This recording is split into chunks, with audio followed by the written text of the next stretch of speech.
Tardes, muy buenos días muchachos, dependiendo de la hora en que estemos revisando nuestro video, ¿correcto?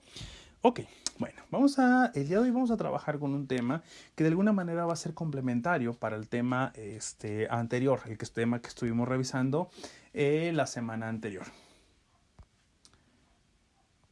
Ok, las fuentes del cambio de las estructuras son el desarrollo desigual entre las fuerzas productivas y relaciones de producción, así como la lucha de clases en sus niveles económico, político e ideológico. Ok, antes que nada, vamos haciendo como hincapié precisamente en un dato importante. Toda esta parte o todo este tema que se va a trabajar el día de hoy, va a estar siendo retomado desde lo que es el materialismo histórico. El materialismo histórico va a ser una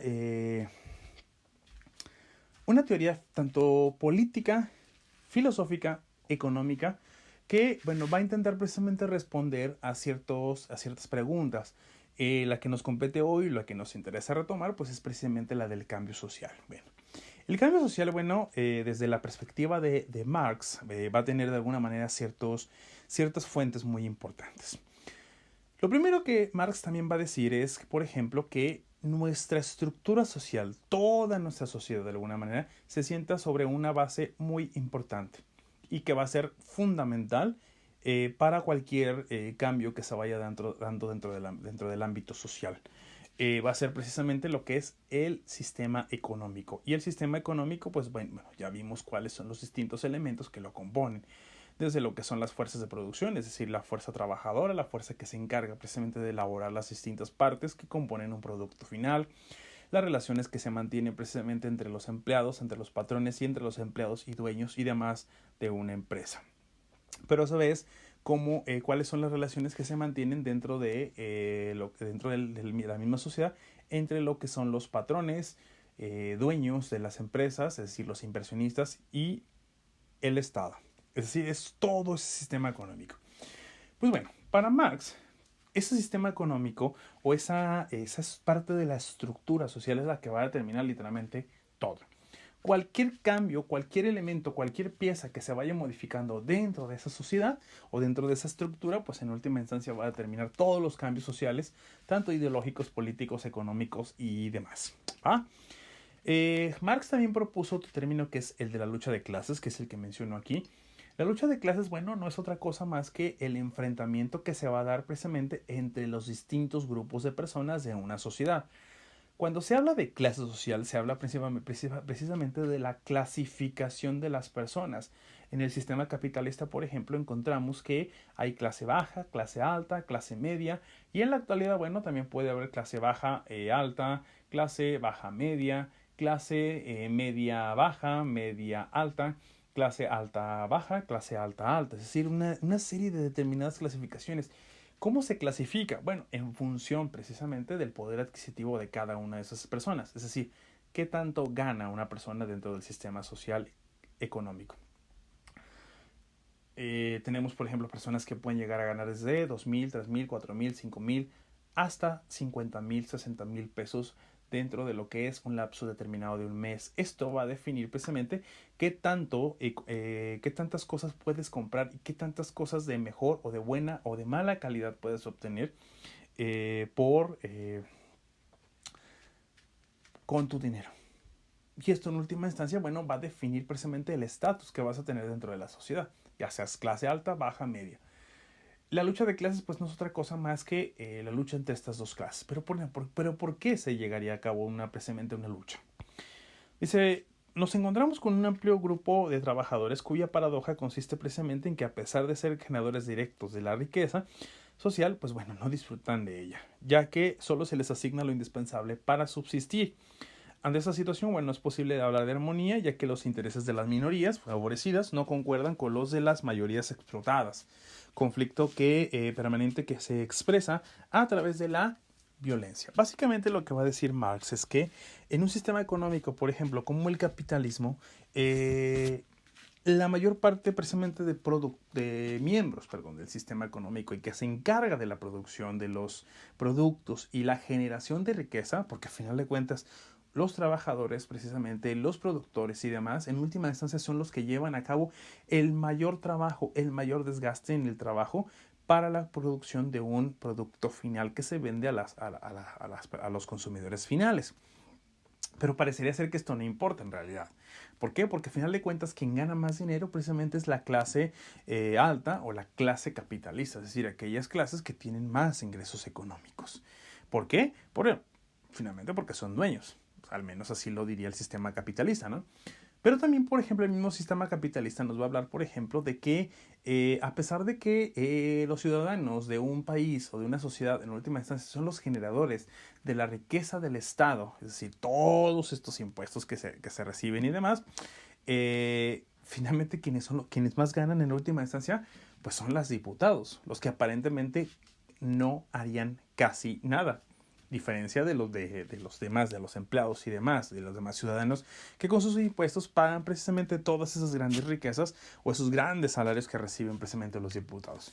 Entonces, esas diferencias tan drásticas en los ingresos económicos, el poder adquisitivo, el estatus y demás, bueno, finalmente es lo que va a repercutir en una especie de toma de conciencia de clase, es decir, que el sujeto ciudadano, el sujeto empleado, tome conciencia de que precisamente ellos, o mejor dicho nosotros, somos los que producimos la riqueza y somos los que menos disfrutamos de ella.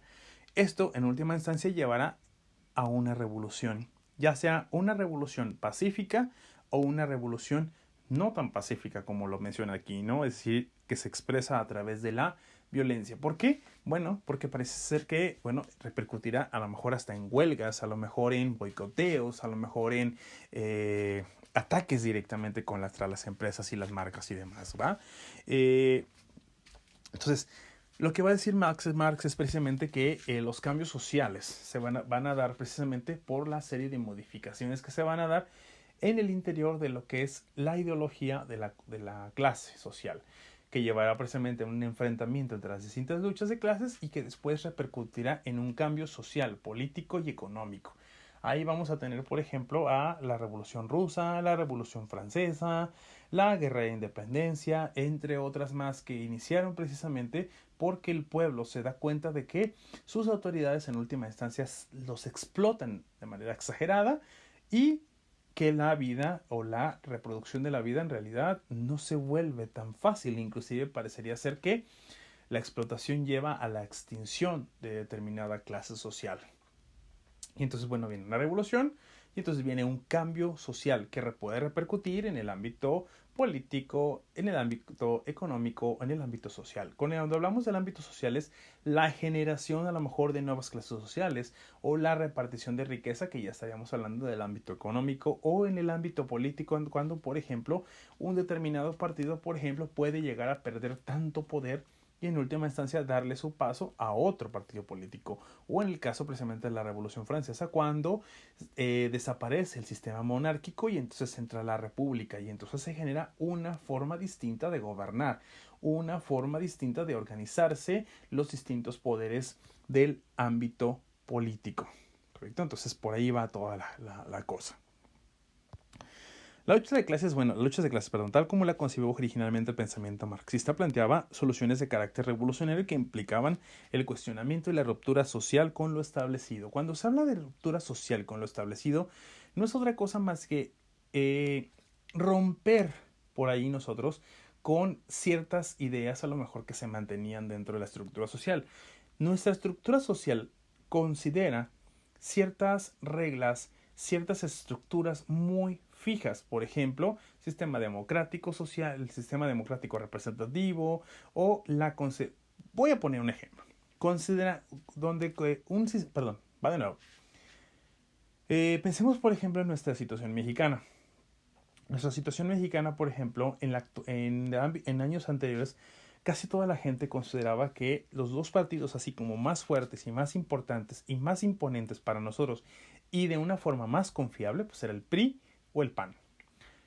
En la actualidad, por ejemplo, ya tenemos que muchos de nuestros gobernantes pertenecen a otros ámbitos políticos muy distintos a los de nuestros padres, por ejemplo, como el PRI o el PAN.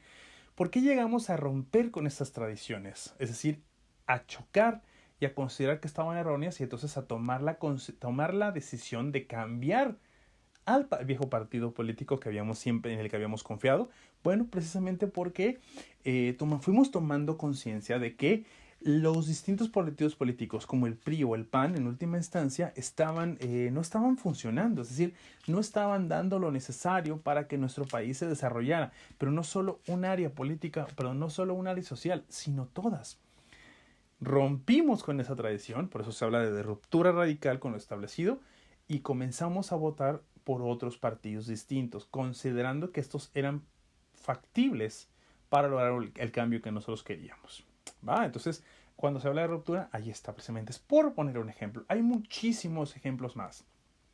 ¿Va? Seguimos.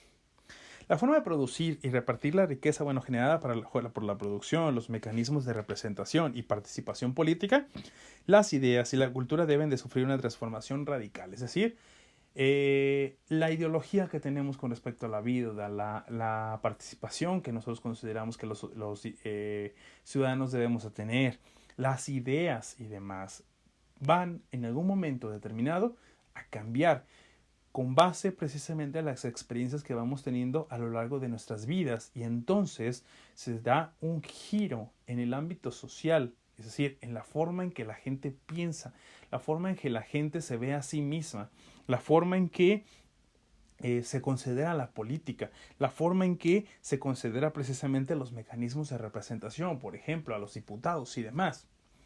La forma en que se produce la riqueza, por ejemplo, con el feudalismo, como pasa la burguesía y después pasa el capitalismo, y en algún momento determinado llega a brincar el socialismo o el comunismo en algunas sociedades.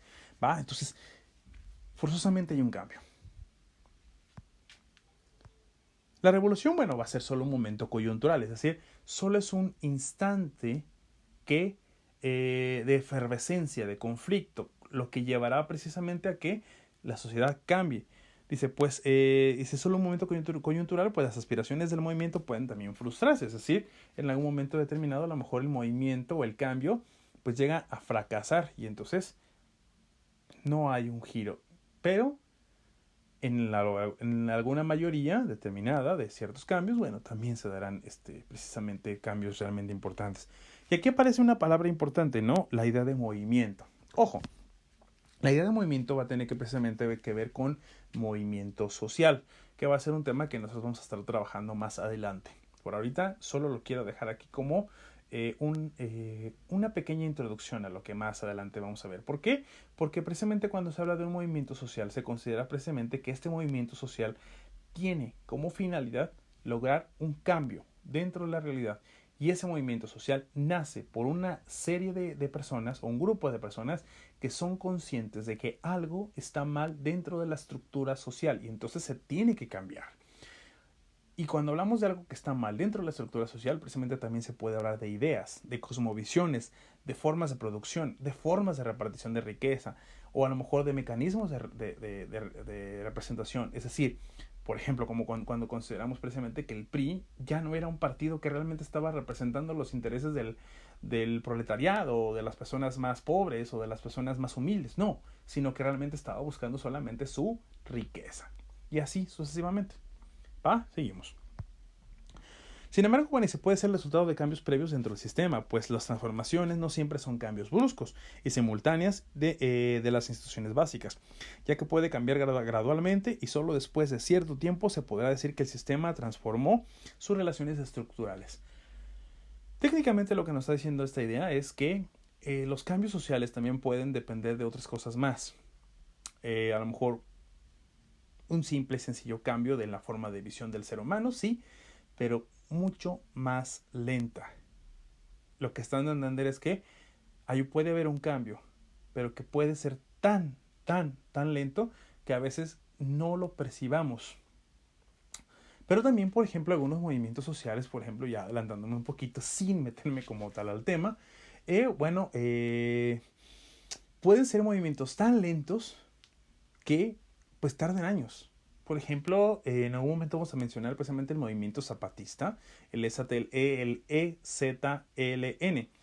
En algún momento ellos, bueno, van a iniciar precisamente un movimiento en 1994 y va a ir dando cambios a lo largo de todo ese tiempo, todavía hasta el 2020. Es decir, hablamos de 26 años de una serie de cambios que se han ido dando a lo largo de la sociedad, pero muy lentos aparentemente, pero que algunos sociólogos consideran precisamente que en algún momento determinado dará un giro bastante importante en nuestra sociedad. Por esto Marx, escribió que el paso del feudalismo a un tipo diferente de sistema social solo puede entenderse por las tensiones dentro del sistema feudal. Es decir, el feudalismo como sistema económico que defendió precisamente la estructura social y política económica su posterior cambio, lo que va a decir Marx es que este cambio se dio, pero por problemas dentro del mismo sistema feudal. ¿A qué se refiere? Un sistema en última instancia es una estructura, como ya lo habíamos mencionado. Pero imagínense que dentro de esa estructura una o dos piezas fallan o están teniendo problemas. Cuando se da esto, en automático todo el sistema va a cambiar. Pero lo que estamos dando a entender es que el sistema feudal cambia por problemas dentro de sí mismo. El sistema feudalista, para los que no lo recordamos, por ejemplo, es un sistema político, económico y de representación donde la principal cabeza es el rey o el monarca. El monarca, era poseedor de grandes extensiones de tierra y a final de cuentas tenía que, de alguna manera designar a ciertos encargados de ciertas áreas de esas tierras para que pudieran estar mejor cuidadas, debido a que él no podía estar al pendiente de todas por el tiempo y por la lejanía que tenía. Entonces era más fácil, encargarse con un señor feudal para que éste a su vez se encargara de distintos esclavos, distintas personas o de distintas comunidades y demás, y estos a su vez le reportaran precisamente impuestos al señor feudal, que a su vez después le repartiría, o mejor dicho, le reportaría, al monarca. Este sistema, cuando demuestra precisamente que, o más bien, cuando la clase social, en este caso los esclavos, comienzan a cansarse de las explotaciones que hay por parte de muchos de los señores feudales y principalmente por el monarca, terminan por rebelarse contra este sistema y entonces darán un giro dentro de la sociedad y nacerán de nuevas clases sociales, la clase burgués y la clase proletariada, que nosotros ya de alguna manera conocemos. Entonces, lo que va a decir Marx es que precisamente el problema que va a llevar a este cambio político o económico es precisamente un problema ese problema tendrá una causa dentro de su mismo sistema, dentro de su misma forma de organización y de trabajo. Y básicamente lo que va a decir Marx es que todos los demás sistemas, en última instancia tienen el mismo problema, incluyendo el capitalismo en el sistema económico en el que vivimos nosotros, el liberalismo en el sistema político que vivimos hoy. Seguimos. Algunos de los principales cambios sociales, que ya mencioné precisamente, es el feudalismo al sistema burgués. Otros es el de la Edad Media al Renacimiento, el de la época de la Ilustración, el de la Guerra de Independencia, el de la Revolución Mexicana, el del Movimiento Cristero, los cambios en el área política en México. Perdón, una disculpa. Estos van a ser solamente algunos de ellos. Algunos ya los he explicado, muchachos, y algunos he intentado precisamente explicarlos dentro de lo que es la misma área de lo que es el marxismo, ¿va? Aunque, otras teorías sociológicas, propondrán otra teoría con respecto al por qué cambiaron, como ya lo fuimos viendo en las presentaciones anteriores. Ok, muchachos, en este caso, en este tema, vamos a investigar precisamente alguna de ellas. Excepto, muchachos, vamos a eliminar, podemos decir, de la lista es el feudalismo al sistema burgués, los cambios en el área política en México, que son